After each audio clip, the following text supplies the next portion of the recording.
بسم الله الرحمن الرحيم. سأل سائل بعذاب واقع للكافرين ليس له دافع من الله ذي المعارج تعرج الملائكة والروح إليه في يوم كان مقداره 50,000 سنة فاصبر صبرا جميلا إنهم يرونه بعيدا ونراه قريبا يوم تكون السماء كالمهل وتكون الجبال كالعهن ولا يسأل حميم حميما يبصرونهم يود المجرم لو يفتدي من عذاب يومئذ ببنيه وصاحبته وأخيه وفصيلته التي تؤويه ومن في الأرض جميعا ثم ينجيه كلا إنها لظى نزاعة للشوى تدعو من أدبر وتولى وجمع فأوعى إن الإنسان خلق هلوعا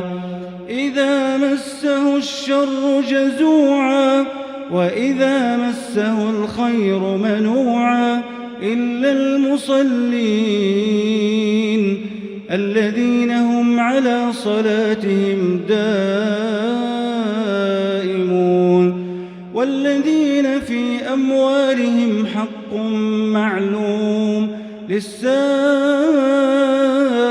والمحروم والذين يصدقون بيوم الدين والذين هم من عذاب ربهم مشفقون إن عذاب ربهم غير مأمون والذين هم لفروجهم حافظون إلا على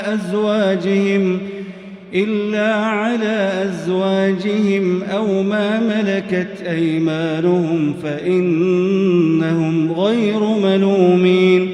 فمن ابتغى وراء ذلك فأولئك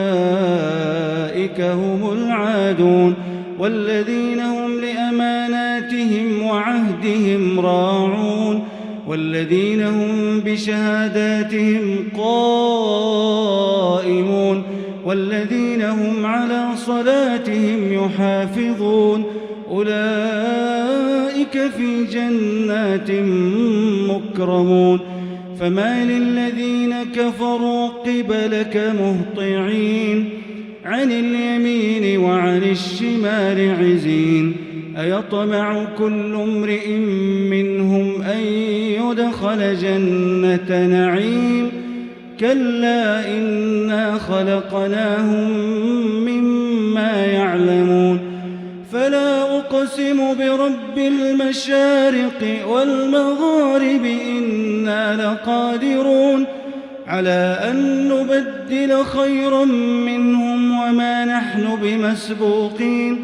فذرهم يخوضوا ويلعبوا حتى يلاقوا يومهم الذي يوعدون